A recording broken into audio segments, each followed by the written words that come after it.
Why use a response object in Python Flask? Have you ever wondered why using a response object in Python Flask is so important? Let's break it down in a simple way. When you build a web application using Flask, you need to send data back to the client, like a web browser. This is where the response object comes into play.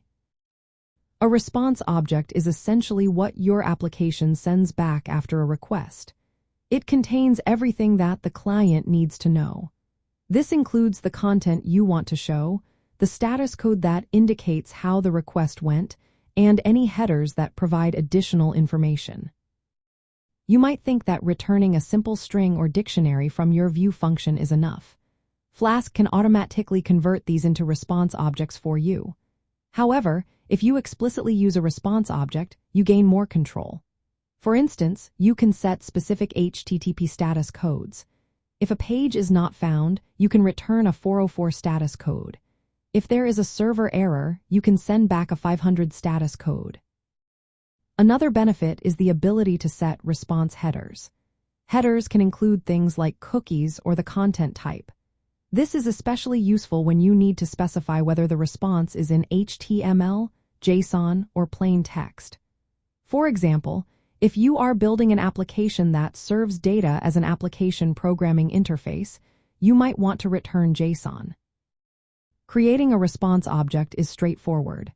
You can use Flask's makeResponse function. This function takes various types of data, like strings or dictionaries, and turns them into a proper response object. This ensures that your application follows HTTP standards and behaves consistently across different clients. The response object in Flask is built on Worksuite's response class. By default, it uses an HTML MIME type, but you can easily change it to suit your needs.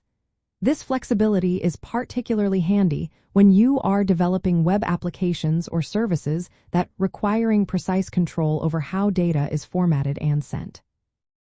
Using a response object allows you to manage how your server communicates with clients. You can control the HTTP status code, set or modify headers, specify content types, and even stream large responses efficiently. This level of control is essential for creating reliable and clear web applications.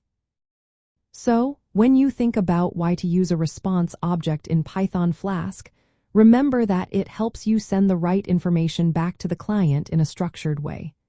This makes your web development projects more effective and user-friendly.